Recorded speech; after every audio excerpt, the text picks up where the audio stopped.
예. 차렷! 경례! 안녕하세요. 아이고, 참 어려운 자리네요. 예. 감사합니다. 마음으로 환영해 주셔서 참 기쁘고 감사합니다.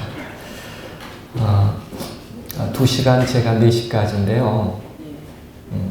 어떤 내용으로 2시간을 함께 나눌까 생각하다가 우리 김기령 목사님 말씀해 주신 대로 우리가 성경을 읽고 기도하면 무엇을 위하여 그 일을 해야 되죠? 영혼을 예수님께로 인도하기 위하여. 예, 참 전도가 어려운 건 사실이에요. 그런데 조금이라도 그 일이 도움이 되기 위해서 사람의 마음이 어떻게 열리나 하는 점을 정리해 볼 필요가 있다 하는 생각을 해서 첫 시간에 그 부분을 함께 좀 정리해 보려고 합니다. 마음을 여는 원리 가운데 보는 것이 듣는 것보다 앞선다. 예를 들어서 제가 이렇게 넥타이를 한 요 정도 틀고요. 우리가 뭐든지 바르게 해야 됩니다. 이렇게 얘기하면 바르게 해야 되는 건 이해가 되는데 들어와요, 안 들어와요? 자기나 잘하지. 그러니까 사람의 마음이 열리는 데는 보는 것이 듣는 것보다 훨씬 앞서요. 그 말은 무슨 말일까요?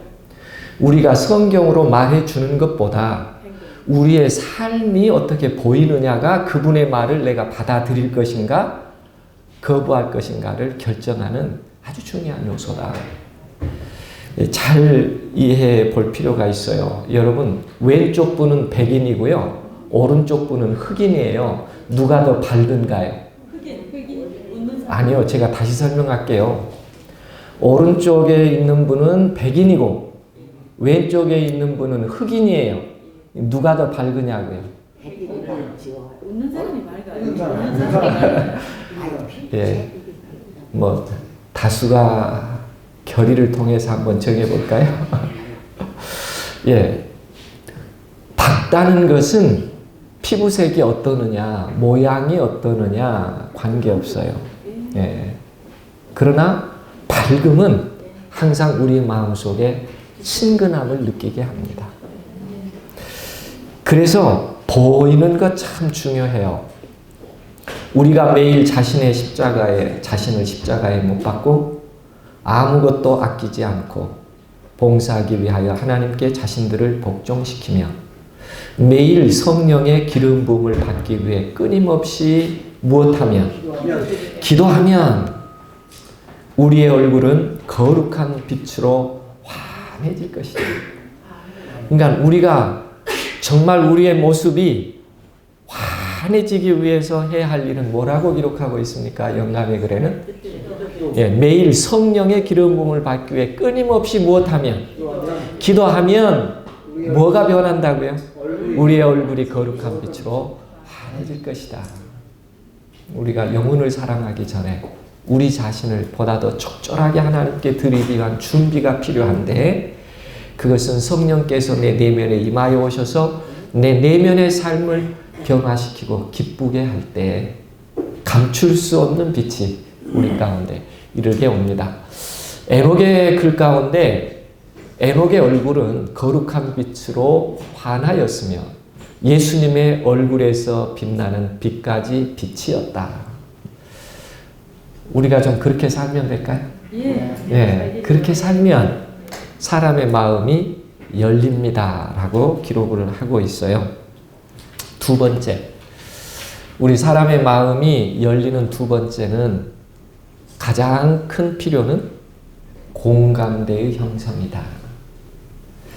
다시 말하면 마음의 이해가 돼야 돼요. 그러면 자기도 모르게 그 이해에 따라 행동하게 됩니다. 우리 사람은요. 그래서 공감이라고 하는 것은 굉장히 중요해요. 근데 전도에 있어서 가장 중요한 것은 내가 아는 것을 가르쳐 줘야 되겠다는 것이 아니라 그가 정말 그것을 필요로 하여서 공감할 수 있을까 하는 점을 우리가 사전에 잘 정리해 볼 필요가 있습니다. 어느 분이 선교한다고요. 얼마나 열심히 있는지 몰라요. 예수님 믿어야 천당 아멘. 이 말은 맞아요. 그죠? 예수님 믿어야 하늘나라 가지요. 그런데 그 다음 뒷면에다 도장을 하나 덮었어요. 어떻게 찍었냐면 예수님 안 믿으면 공산당되어 지옥 아멘. 이건 아멘. 이건 아멘. 예. 만약에 여러분이 선교에 열심은 있어요. 그죠? 그러니 뭐 도장도 2개나 파가지고 10,000원짜리 앞뒤로 막 꽝꽝 찍어가지고 했는데 이 10,000원짜리 지폐 받으면 예수님 믿을 생각 나겠어요? 안 나겠어요? 이 정도 수준으로 산다면 나는 그 사람 말하는 거 믿겠다 안 믿겠다? 예, 오히려 역행합니다. 내가 가진 열성은 있어요. 뭐 해야 된다고 해요. 그러나 상대방이 전혀 공감할 수 없는 방법이라면 마음 문을 열 수 없는 것입니다. 그러니까 나는 이렇게 열심히 전도하는데 전도가 안 된다 그러면 뭘 한번 생각해 봐야 돼요? 그렇죠. 그 상대방이 공감하는 방법이었을까 하는 걸 생각해 볼 필요가 있죠. 그래서 영감의 글은 조심스럽게 르벤 헤랄드에 이렇게 기록했습니다. 깜짝 놀라게 하는 문구들은 사업의 발전에 이로운 것들이다, 해로운 것들이다. 예, 그러니까 사람을 너무 놀래게 한다고 되는 일이 아니에요. 예, 공감할 수 있는가? 그게 사람의 마음을 여는 중요한 요소입니다. 다 함께 읽어보겠습니다. 나는 우리가 그대들을 위하여 또한 뉴욕시의 전도 사업을 위하여 기도하고 있다는 것을 말해주고 싶다. 먼저 부탁하고 싶은 말은 그대의 집회에 대하여 깜짝 놀라게 하는 문구들을 제거하라는 것이다. 지금 우리에게 필요한 것은 흥분적인 요소가 아니라 사람들을 교육하기 위한 침착하고 확고하고 헌신적인 노력이다. 다시 말하면 깜짝 놀라게 하는 표현이나 문구가 중요한 것이 아니라 정말 그분들이 필요한 것이 있는가 하는 것을 침착하고 확고하고 헌신적인 노력을 통하여 마음에 와 닿기 시작하면 저절로 마음 문을 열기 시작한다. 중요한 것은 공감할 수 있는가 하는 부분이죠. 다 함께 읽어보겠습니다. 어떤 말보다 일상생활이 더욱 많은 것을 말해준다. 한결같은 기쁨, 부드러운 친절, 그리스도인적 자비, 인내, 사랑 등은 편견을 높여줄 것이며 진리를 받아들이도록 마음을 열게 해줄 것이다. 복음전도의 마음을 여는 방법을 소개하고 있는데 이것은 일상의 어떤 많은 말보다도 우리가 함께 살아가는 삶 가운데 한결같이 기뻐하고 부드러운 친절을 나타내고 그리스도인적 자비와 인내와 사랑 등을 나타낼 때 무엇을 다 없앤다고 그랬어요? 편견을 다 녹여줄 것이며 진리를 받아들이도록 마음을 열게 해줄 것이다.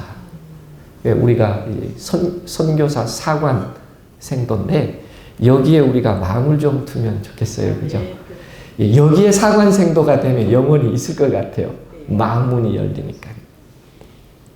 세 번째, 우리의 사람의 마음의 문을 여는 것은 신뢰의 관계를 형성하라 하는 내용입니다. 신뢰는 참 중요한 것이죠. 주 요한 씨가 이렇게 지은 책 가운데 삼중당에서 펴냈는데요. 안도산 전집입니다.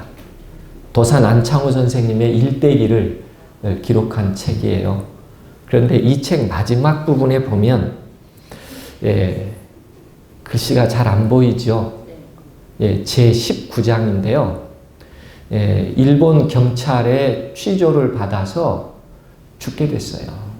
그러니까 일본 순사들이 이렇게 안창호 선생님을 보니까 이분이 이제 살 것 같지를 않은 거예요. 그런데 만약에 경찰서에서 취조받다가 죽으면 대한민국의 이 민의가 좋을 것 같아요? 안 좋을 것 같아요?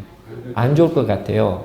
그러니까 이분은 이제는 살 수가 없다 라고 생각을 해서 경성의료원으로 내보냅니다. 그러니까 이제 안창호 선생님이 경성의료원에 와서 입원해 있는 것이죠. 이 안창호 선생님이 나왔다고 하는 얘기를 듣고 많은 지인들이 병문안을 갔어요. 그런데 정말 보니까 살게 됐어요, 죽게 됐어요. 그래서 막 간청을 합니다. 선생님, 그래도 뭐라도 드셔야 됩니다. 기운을 차리셔야 됩니다. 여기서 죽으시면 안 됩니다. 하고 막 이렇게 뭐라도 들었는데 실제 몸이 아무것도 먹을 수가 없어요. 예. 그런데 이 선우라고 하는 사람이 뭔가 사가지고 오겠다고 하는 일에 대하여 윗상단의 중간 정도입니다. 선우가 다시 올 때에 무엇을 사가지고 오겠다 함에 대하여 도산 안창호 선생님이 한마디 하십니다. 나는 아무것도 먹을 수 없어. 이걸 좀 더 키워보면 이렇습니다. 선우가 다시 올 때에 무엇을 사가지고 오겠다 함에 대하여 다 함께 읽어보겠습니다. 나는 아무것도 먹을 수 없어. 그렇게 원한다니 순한 안식교의 제품인 포도죽은 진정품인데 안국동 남계 양행에서 파니 용기까지 가져오면 한번 시험하겠소. 예, 도산 안창호 선생님이 아무것도 먹을 수가 없어요. 심지어 일본 순사가 뭘 가지고 왔느냐면 너무 미안해서 일본 순사가 그 벌이 한 꽃가루 화분 그것도 막 갖다 줍니다. 드시라고. 그런데 받지를 않아요. 아무것도 먹을 수 없어요. 그런데 사랑하는 이들이 그렇게 뭐라도 드시고 기운을 차려야 된다고 막 사정을 하니까 무슨 말 딱 한마디 했어요. 예, 내가 아무것도 먹을 수는 없지만 여러분이 그렇게 원한다면 내가 한 가지 기억나는 게 있는데 순안에 있는 안식교인들이 만든 제품은 그 포도즙이 있는데 그것은 물 섞은 가짜다 진짜다? 진짜다. 그런데 어디서 파냐면 안국동 남계 양행에서 파니 용기까지 가져오면 한번 시험하겠어. 그 말은 아마 순안 우리 병원에서 옛날 링거병 있죠. 거기다가 포도주를 이렇게 담아서 그러니까 다른 포도주 갖고 오지 말고 안식일교회에서 만든 그 포도주 그 내가 병까지 아는데 그건 내가 가지고 한번 먹어보겠어. 이렇게 얘기했어요. 이게 포도즙이 진짜요. 포도즙 만든 사람이 진짜요. 예, 만든 사람이 진짜요. 이런 신뢰가 있으면 마음이 열린다 그 말이에요. 열린다. 중요한 건 신뢰를 어떻게 형성해 가느냐. 그런데 안도산 전집에 보면 선우는 그 길로 포도즙을 사서 이튿날 9시에 여관에서 떠나다가 체포되어 동호회 사건으로 추가 기소되었다. 포도즙병 품에 안고 잡혀가요. 그리고 도산 안창호 선생님이 이거 드셨더라면 포도요법에서 살으셨을 텐데 그 다음에 바로 운명하십니다. 뭐 살 수가 없었죠. 그러나 그렇게 원한다니 안식교 제품인 포도즙은 뭔데? 진짠데 진정품인데 용기까지 가져오면 그건 한번 먹어보고 싶다. 예. 안타까운 글이지만 그러나 여기서 우리가 하나 생각되는 것은 이거죠. 우리가 사는 삶이 포도주뿐만 아니라 무엇을 하며 살든지 간에 우리 선교사 사관학교생들이 하는 모든 것을 담장 밖의 사람들이 이렇게 신뢰할 수 있느냐. 이게 중요해요. 그래야 마음이 열리고 그래야 우리가 사랑하는 예수님에 대한 복음을 증거할 때 그들이 믿고 받아들일 수가 있어요. 그래서 전도가 안 된다 하지만 우리가 한번 곰곰이 생각해 보면 우리가 아직 준비가 필요해요. 그래요. 우리가 정말 우리가 하는 모든 일이 세상 사람들이 제주에 있는 사람도 집사님 어디 사셔요? 중남 공주시. 공주시 사세요. 예, 공주시에 사는 우리 집사님 것 사다 먹어야 된다. 이러면 전도 될까요? 안 될까요? 돼요. 예, 그게 중요합니다. 그러니까 우리가 무엇을 하든지 신뢰받는 사람으로 정직하고 진실되고 하나도 속임이 없고 그게 마음을 여는 것이다. 그렇게 기록을 하고 있습니다. 저희 교회에서 비재림교인들에게 재림교회에 관한 의식조사를 했습니다. 남자가 296명, 여자가 391명이 응답을 했는데 종교를 보면 신앙을 하지 않는 사람이 33.2%, 기독교 신앙인 하는 사람이 30.3%, 불교가 22.5%, 천주교 신자가 10.2%, 기타 신자가 3.2%로 구성된 사람들이 응답을 했어요. 제7의 안식일 예수 재림교회에 대하여 어떻게 생각하십니까? 응답자의 80%는 잘 모릅니다예요. 이렇게 많은 종교인들 가운데 제7의 안식일 예수 재림교회를 압니까? 하니까 어떻게 생각하고 있어요? 난 잘 모릅니다. 다만 20%만 안다라고 표를 했는데 그 20%의 아는 내용이 뭐냐면 그 다음에 5가지예요. 토요일을 지키는 사람들이라고 안다. 여러분은 토요일을 지키는 사람으로 아는 것 어떤 느낌을 받으세요? 토요일을 지킨다 이렇게 아는 거. 예. 예. 네. 예, 80%가 모른다 그랬어요. 네, 맞습니다. 예, 저는 이렇게 생각해 봤어요. 제7의 안식일 예수 재림교인이 살아가는 모습을 보면서 누군가라도 우리는 그 제7의 안식일 예수 재림교인들 때문에 정말 우리는 쉼과 안식을 얻어요. 일곱째 날을 지키는 사람으로 인식되는 것이 아니라 안식에 하나님이 함께한 사람들이에요. 우리는 그들 때문에 평안한 쉼을 얻어요. 안식의 사람들이에요. 이렇게 말할 수 있다면 어떨까요? 더 바랄 게 없겠죠. 예, 그게 참 중요할 것 같아요. 안식일을 토요일을 지키는 사람들이다. 이건 의미가 없어요, 그죠? 예, 안식의 주인 되시는 안식의 하나님 그분을 신뢰하는 분들 같아요. 근데 그분 때문에 나는 참 쉼을 얻어요. 안식을 얻어요. 이게 제7의 안식일 예수 재림교인의 모습 아닐까요? 어떻게 보면. 그런데 우리 안에 쉼과 평안을 주시는 안식의 주인은 안 보이고 뭐만 보여요? 토요일만 보여요. 토요일. 이게 우리가 아직도 마음을 열지 못하는 이유다. 이렇게 생각을 해요. 두 번째, 율법을 강조하는 사람들이다. 세 번째, 음식이 까다로운 사람들이다. 사회의 교류가 부족한 사람. 사랑이 없다. 제7의 안식일 예수 재림교인 옆에 있어 봤더니 사랑이 있더라 없더라. 이러면 마음이 열리겠어요? 안 열리겠어요? 안 열리죠. 안 열리죠. 네. 네. 네. 예, 맞아요. 그래서 이 5가지가 안다고 표현했지만 긍정적인 부분이 많은 것 같아요. 부정적인 부분이 많은 것 같아요. 예, 그러니 우리 사관생도부터 한번 변화시켜 봐야 되겠죠. 우리의 삶을요. 그죠? 그게 중요해요. 그게 중요해요. 함께 읽어보십시다. 많은 사람들은 가장 단순하고 겸손한 방법으로 마음의 감동을 받는다. 때로는 깊이 생각하고 준비한 말이 감화가 적을 수도 있다. 그러나 하나님의 자녀들의 참되고 정직한 말은 그것이 꾸밈없이 자연스럽게 말하여질 때에 오래 잠겨있던 마음의 문을 열게 할 것이다. 교회증언 6권에 있는 말씀입니다. 우리 어떻게 마음을 열어서 사랑의 주님을 소개할까? 이게 문제거든요. 예. 그런데 어떻게 하면 열린다고 그래요? 말을 잘 준비해서 하면 열린다 그래요? 아주 성실하고 진실한 말, 꾸밈없이 자연스럽게 그렇게 내 내면에 있는 것들을 말할 수 있을 때 오히려 그때가 마음의 문이 열린다. 이렇게 기록을 하고 있습니다.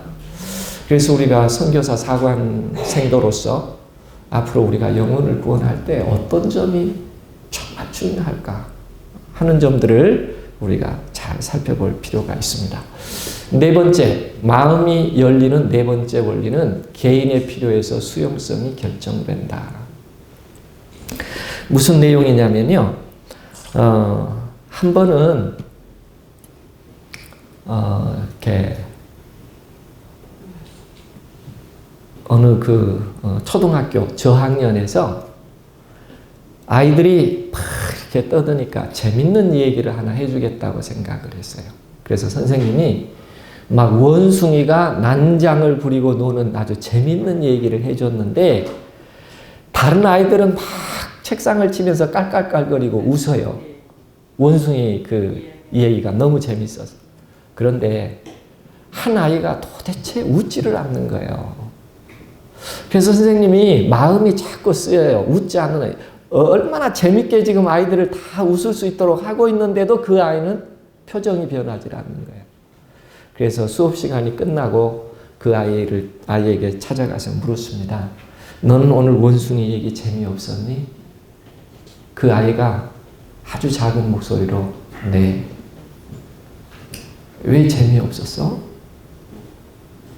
너무 불쌍해요. 그런데 이 선생님이 그 원숭이를 소개할 때 새끼 때 어미에게서부터 떼어왔어요. 그런데 이 아이는 지금 부모가 없는 겁니다. 예. 그런데 그 얘기가 아무리 원숭이가 재밌게 재롱을 부려도 그 어릴 때 부모를 잃었다는 그 일이 자기 마음하고 같아서 재밌게 느껴진 것이 아니라 불쌍하게 느껴진 거예요. 이 아이에게. 그 재롱 자체가. 예, 가끔은 우리가 좋기 때문에 다른 사람도 수용하는 건 아닙니다. 예. 그들의 마음이 수용할 수 있을 때만 그것이 그에게 유효한 것이죠. 그래서 우리가 수용성의 원리를 잘 이해할 필요가 있습니다. 그리스도의 사업은 결코 이기적 행위로 이루어질 수 없다. 궁핍한 자를 돌아보지 않고 낯선 사람의 권리를 무시하면서 외형적으로 위대한 사업에 온갖 정력을 기울이는 일은 하나님께서 시인하시는 봉사가 아니다. 함께 읽겠습니다. 사람들이 어느 곳에 있든지 그들의 위치와 상태가 어떠하든지 간에 가능한 모든 방법으로 그들을 도와주는 것, 그것이 바로 진정한 봉사이다. 그와 같은 노력을 통하여 그대는 사람들의 마음을 얻고 죽어가는 영혼들에게 접근할 문을 열게 될 것이다. 치료봉사 156페이지에요. 어떻게 죽어가는 영혼들의 마음의 문을 열 것인가? 그 마음의 문을 연다고 하는 내용은 우리로 하여금 그 사람의 위치와 상태가 어떠하든지 간에 가능한 모든 방법으로 그들의 필요를 채워주고 그들을 위하여 봉사해 줄 때 그때 그들의 마음이 열린다. 이렇게 기록하고 있어요. 예, 예언의 신에는 여러 번 어떻게 사람의 마음 문이 열리나 하는 것을 기록했는데 하나하나 정리해 보면 우리가 꼭 이렇게 살고 싶었어요. 응? 그러죠? 이렇게 살고 싶지 않은 분 계세요? 예, 다 이렇게 살고 싶은데 실제 살다 보니 이렇게 사는 것 같아요? 잘 못 산 것 같아요? 또? 그런 것 같아요. 우리 마음 먹은 대로 삽시다. 예? 마음 먹은 대로 살아요. 이게 굉장히 중요한 것 같아요. 근데 마음은 100번이라도 먹는데 삶을 꼭 어떻게 살아요? 마음과 반대로 산 것 같아요. 2016년에 우리 사관생도님들 마음 먹은 대로 사십시오. 마음 먹은 대로. 기도한 대로. 그게 길인 것 같아요. 그게 마음을 열 수 있다 얘기하고 있습니다. 다섯 번째. 마음을 여는 원리의 다섯 번째는 사랑을 베풀어야 한다. 뭐 이건 설명하지 않아도 되겠죠. 마음이 열리는데 뭐가 필요한 거예요? 사랑이 필요한 거예요. 사랑이. 마음이 열립니다. 근데 정말 아름답게 사랑하는 모습만 봐도 어떻게 해요? 예, 마음이 열려요. 마음이 열려요. 예. 한 번은 성공하는 사람의 7가지 습관이라는 책을 쓰신 분이 있는데 스티븐 콥이라고 하는 분이 계세요. 이분이 이렇게 강의를 하는데 많은 사람들이 그 강의를 심취해서 듣고 고개를 끄덕이고 반응을 보이고 이렇게 하는데 저 뒤에 두 사람이 말이에요. 계속 떠들고 이 얘기를 하는 거예요. 강의를 안 듣고. 이 강의할 때 혹시 여러분 그런 경험 있으세요? 여러분이 뭔가 이렇게 이 얘기를 하는데 다른 사람은 다 열심히 듣는데 한두 사람이 계속 떠들고 이 얘기하면 강의가 잘 될까요? 잘 안 될까요? 예, 잘 안 돼요. 신경도 쓰이고 그냥 뒤에 가서 군밤을 하나 좀 때려줄까 싶기도 하고 뭐 이런 마음이. 예. 그런데 처음에는 이 스티븐 코비가 아주 불편했다 그래요. 그리고 강의가 잘 안 돼. 자꾸 생각에서 끊겨요. 그래서 그 사람 두 사람을 유심히 바라봤어요. 그리고 하나 깨닫게 됐는데 이 떠드는 것이 아니라 한 사람이 영어를 못 알아들어요. 그러니까 동시통역을 계속 해주고 있는 거예요. 그러니까 이제 이 사람 알아듣고 또 고개를 끄덕끄덕 하니까 처음에는 어떻게 보였어요? 잡담을 하는 걸로 보였는데 나중에는 보니까 이 한 사람이 그 옆 사람이 계속 자기 강의를 통역을 해주고 있는 동시통역을 그것을 알아차리자 이제는 그 사람이 미워 보였을까요? 너무 고마웠을까요? 고맙지요. 강의를 더 잘했을까요? 잘 못했을까요? 그렇죠. 더 잘했다. 예, 우리 삶의 이치가 그래요. 뭔가 그 사랑의 행위를 보기만 해도 우리 마음이 기뻐요. 예, 그래서 우리가 사랑을 베푼다고 하는 것은 우리 마음을 여는 것인데 예언의 신에는 어떻게 우리가 그 사랑을 느끼게 하는 것이 중요한가 하는 걸 이렇게 기록을 했어요. 선교봉사 140페이지에 보면 이웃들을 한 집 한 집 찾아가서 그대의 이의심 없는 사랑과 관심으로 그들의 마음이 어떻게 될 때까지?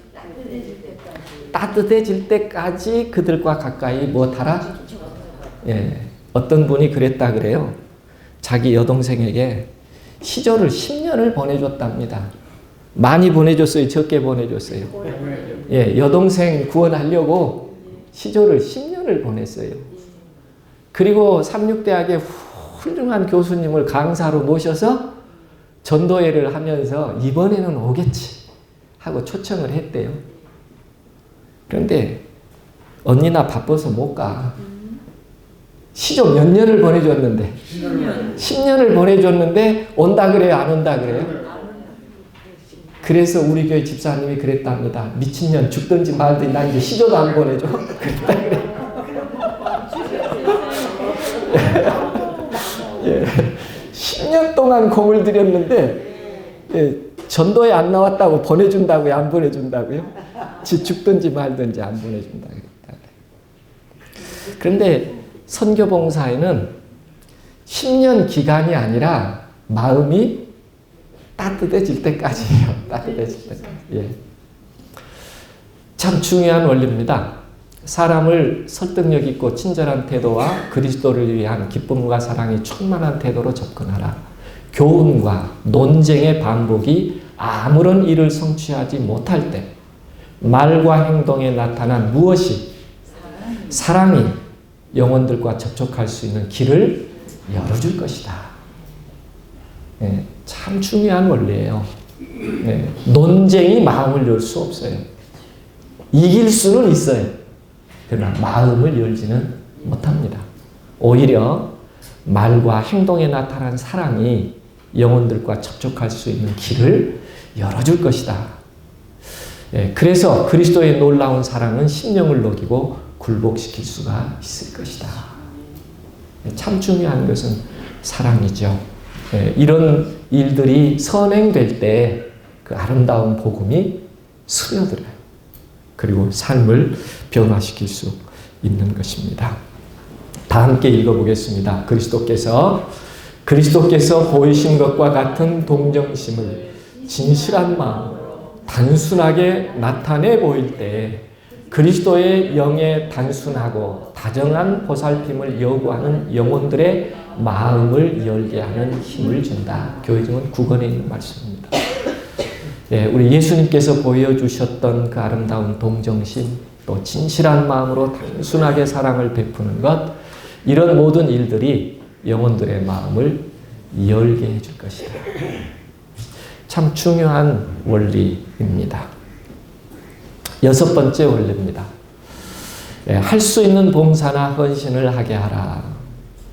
한 번은 제가 목회를 할 때 이런 경험이 있습니다.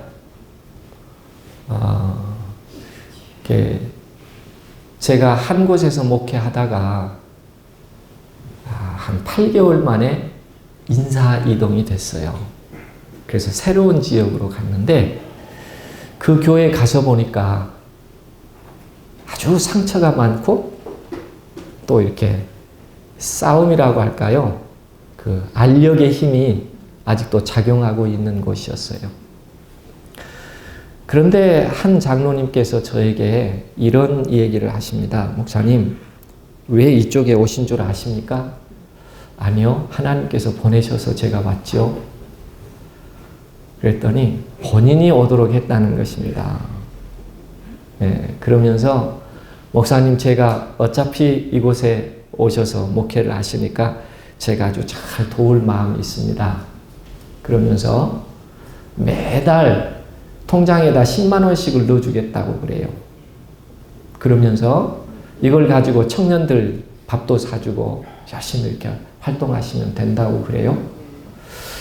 참 고맙지요. 한 달에 10만 원씩 제 통장에다 넣어준다 그러니까 얼마나 고마워요. 그런데 그 이야기를 듣는 순간 제 마음이 열리지를 않았어요. 그래서 제가 그분에게 그런 대답을 했습니다. 장로님, 제가 청년들에게 어떤 일을 진행할 때 돈이 필요하면 제가 직원에다가 제안하고 승인 받아서 하면 되지 저에게 돈 넣으실 필요는 없을 것 같습니다. 장로님, 저에게 내지 마시고 교회에다가 헌금을 하십시오. 그렇게 지도를 했어요.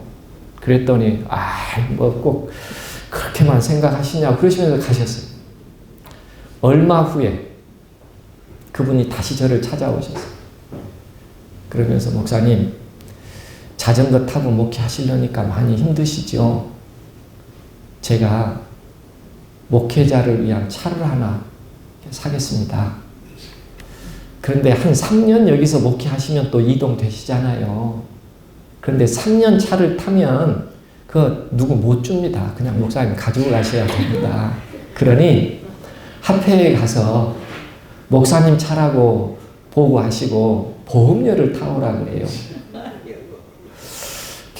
목회자 차를 산다는 것은 뭐 내가 자전거로 목회하니까 힘들게 보였는 모양이다 라고 생각할 수가 있는데 합회 가서 내 차라고 보고를 해서 보험금을 타오라는데 그게 제가 좀 어려워요. 그래서 장로님, 이거 제 차도 아니고 3년 후에 제가 가져갈지 안 가져갈지 아직도 내가 마음 결정도 못하는 것인데 어떻게 제 차라고 앞에 가서 보험금을 타오겠습니까? 저는 그런 차는 못할 것 같습니다.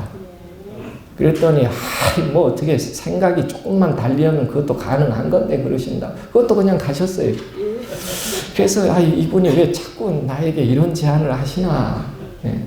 그리고 또 자전거 타고 열심히 목회를 했습니다. 얼마 후에 다시 오셨어요, 이분. 그러면서 목사님, 그래도 제가 그러면 자동차 하나를 사드리고 보험도 넣겠습니다.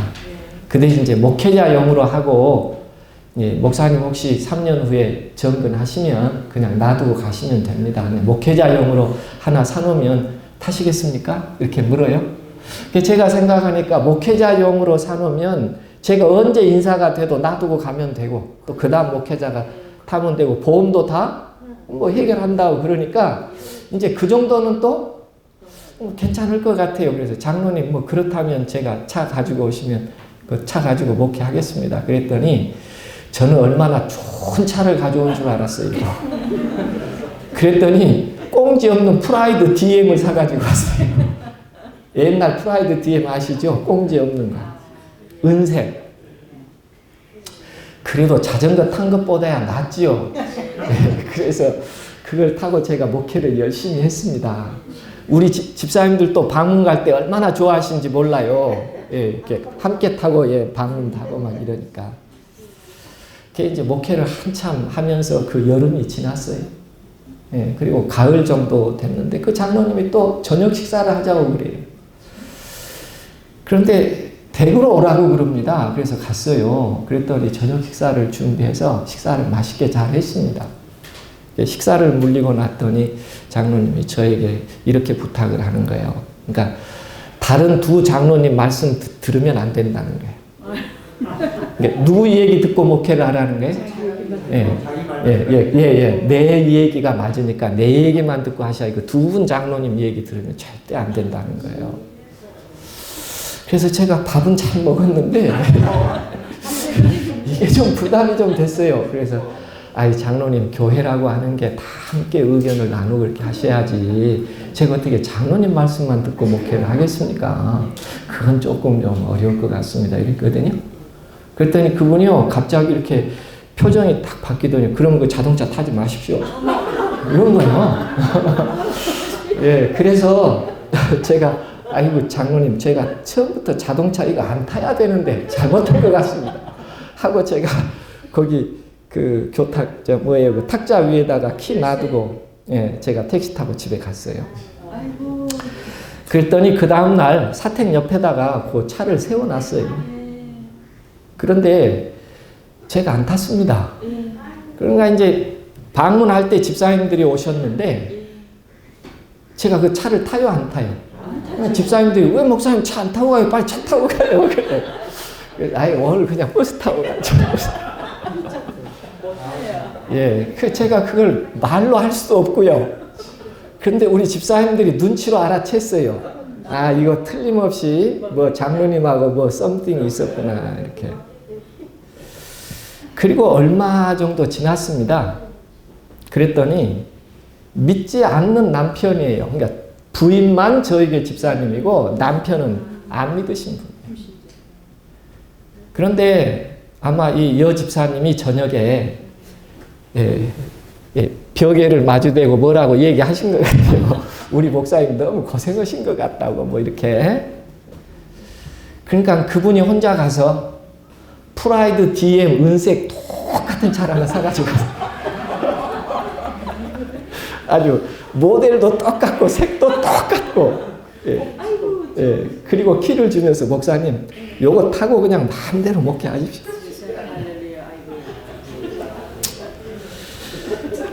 그래서 그분이 교회를 위해서 봉사를 했습니다. 근데 그 결과가 어떻게 됐냐면요. 제가 차이 얘기가 중요한 게 아니고요. 본인이 그렇게 교회에다가 사랑을 베푸니까 제가 그 교회 떠나기 전에 침례를 받으셨어요. 예. 하나님께 드리고 마음도 드리시더라고요. 예, 중요한 원리는 그거예요. 우리가 사랑을 베풀지만 그들도 좋은 사랑을 베풀 수 있는 기회를 제공하면 그들의 마음이 열리고 그리스도를 받아들이더라고요. 예. 그래서 가끔은 우리가 줘야 된다고만 생각하지 말고 좋은 일에 그들이 참여할 수 있도록 자꾸 기회를 제공해 주는 것. 그렇게 사랑하다가 누구도 사랑하게 되는 거예요? 예수님도 사랑하게 되는 거예요. 그 원리입니다. 할 수 있는 봉사나 헌신을 하게 하라. 성경에 보면 나귀 주인의 이야기 말입니다. 나귀 주인의 이야기. 이 당시에 나귀를 키우면 생업 벌이를 합니다. 벌이를 해요.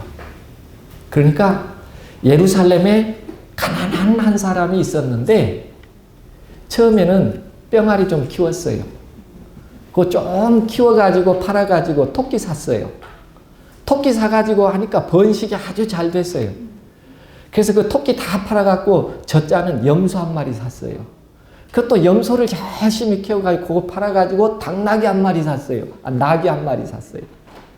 그런데 나귀를 샀다는 말은 이걸 가지고 평생 뭐 할 수 있는 거예요? 짐도 싣고 사람도 싣고 벌이를 할 수 있어요. 이 나귀 새끼를 사놓고 얼마나 기쁜지 말이에요. 성경을 읽어도 재밌어요. 그러다가 이 사람이 스가랴서 9장 9절을 읽습니다. 스가랴서 9장 9절을 읽다 보니까 거기 뭐라고 기록되어 있어요? 메시아가 올 때 나귀를 타나니 곧 그 나귀의 새끼니라 이렇게 기록되어 있어요. 그때부터 이 사람이 기도가 달라졌어요. 어떤 기도를 드렸을까요? 예수님. 예, 이 땅에 메시아로 오실 때 낙이 새끼를 탄다면 예루살렘에 많은 낙의 주인들이 있는데 나는 하나님께 드릴 것도 없고 뭐 할 것도 없는데 우리 집에 낙이 새끼 한 마리 있으니 누구 집 낙이 타주면 좋겠다고.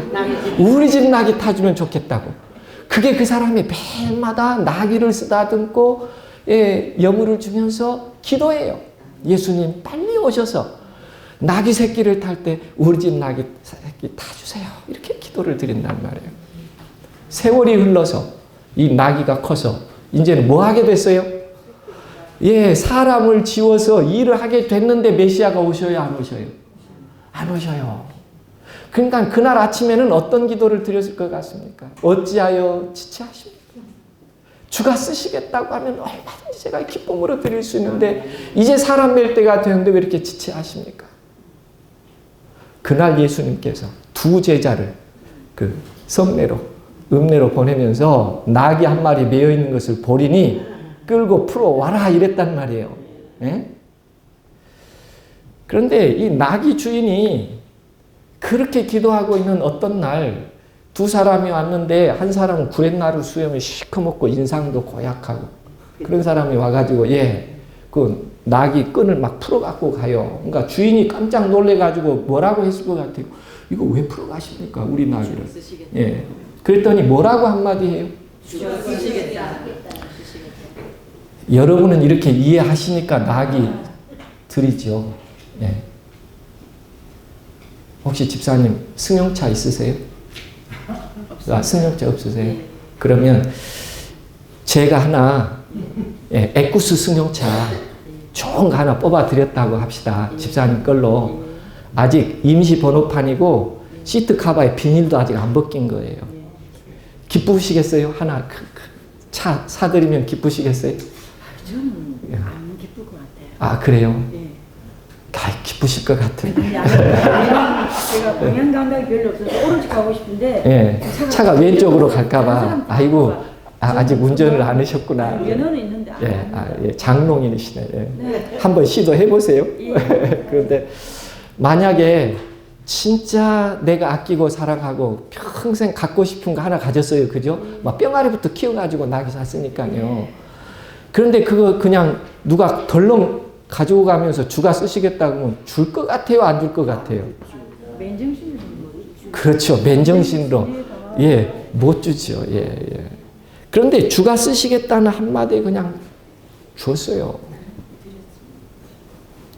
무슨 믿음으로 줬어요? 그렇죠. 성경에 의지하여 주님께서 원하시면 드리겠다고 해. 다 커버려서 이제 사람을 메워야 되는데 아니 그래도 주가 쓰시겠다니까 드렸어요. 그날 예루살렘에 예수께서 입성하실 때 맨날 걸어오셨거든요. 그런데 그날은 뭐 타고 오시니까? 낙이 타고 오니까 사람들의 마음에 어떤 생각이 들었어요? 왕으로 오시는구나 하고 막 호성나고 막 난리가 났어요. 그 군중 속에 그날 제일로 기분 좋은 사람 누구였을까요? 낙이 주인. 예? 누가 묻든지 안 묻든지 어땠을 것 같습니까? 옆 사람 어깨를 때리면서 저분 탄 낙이 누구 낙인지 아냐고. 예.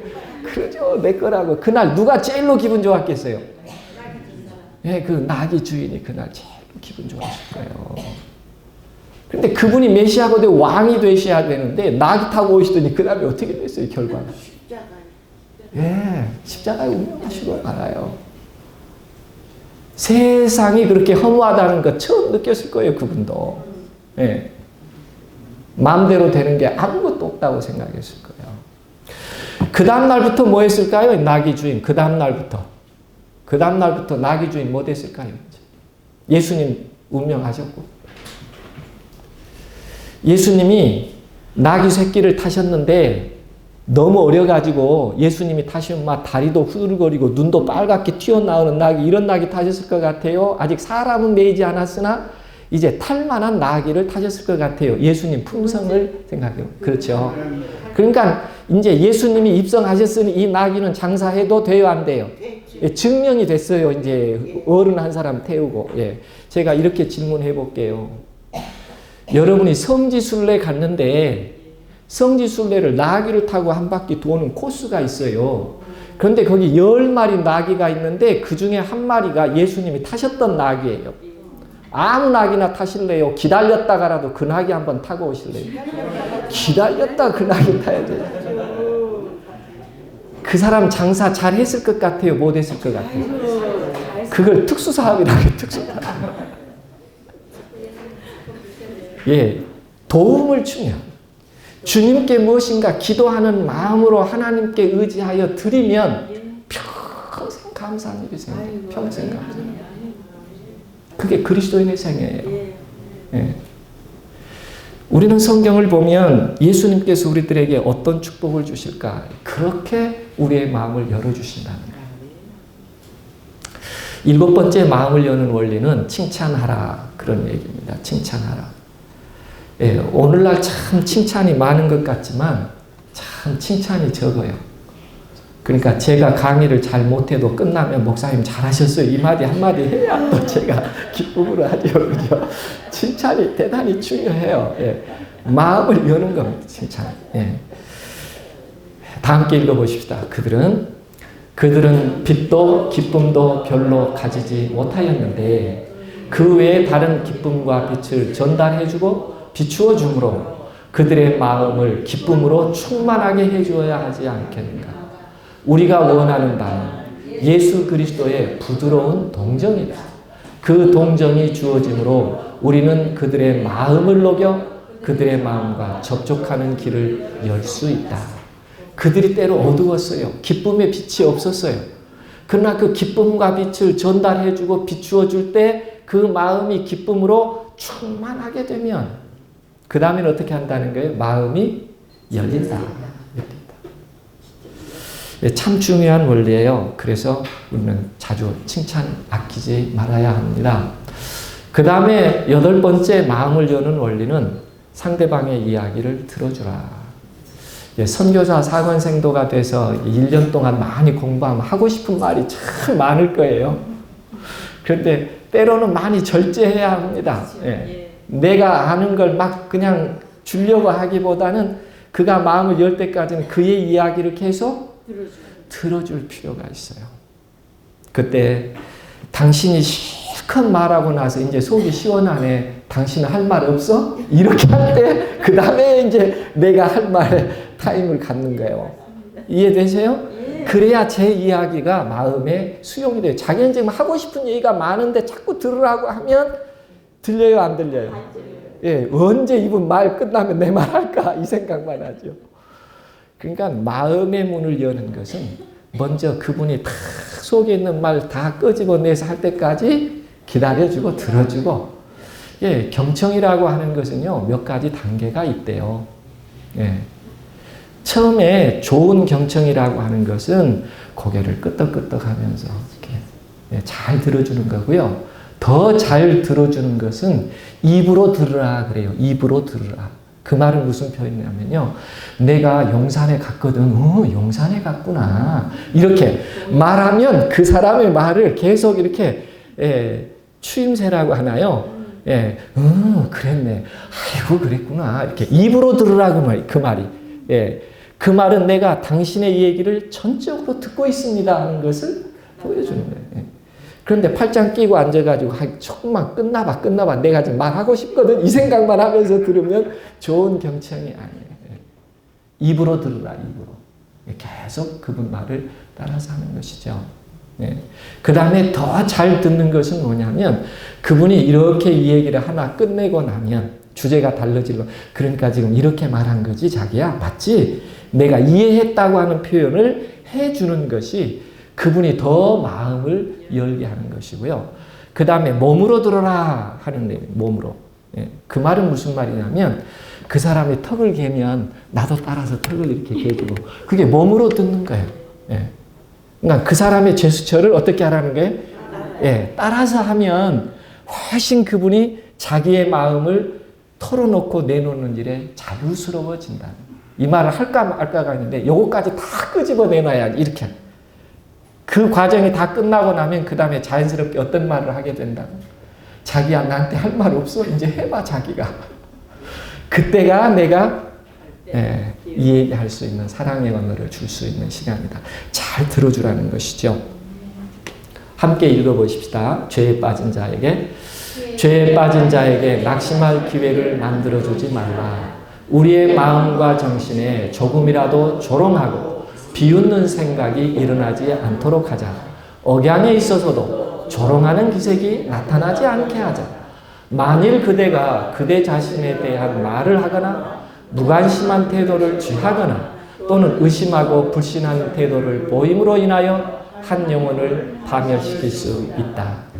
우리가 같은 대화를 하지만 어떤 대화는 뭐 해버릴 수도 있는 거예요. 그 대화 끝에 영원히 마음 문을 닫고 그리스도를 떠나게 할 수도 있는 거라는 것이죠. 그래서 우리가 마음을 열고 잘 상대방의 이야기를 들어주는 것이 마음을 여는 것이다. 다 함께 읽겠습니다. 이러한 영혼은 그 마음을 감동시킬 동정 어린 마음, 곧 맏형님 예수 그리스도의 마음을 가진 형제가 요구된다. 그 영혼으로 하여금 자기를 굳게 붙잡아 주는 동정 어린 손길을 느끼게 하고 기도합시다라는 속삭임을 듣게 하라. 이럴 때 기도하는 가운데 마음이 열린다고 하는 것이죠. 그래서 잘 들어주는 일 대단히 필요합니다.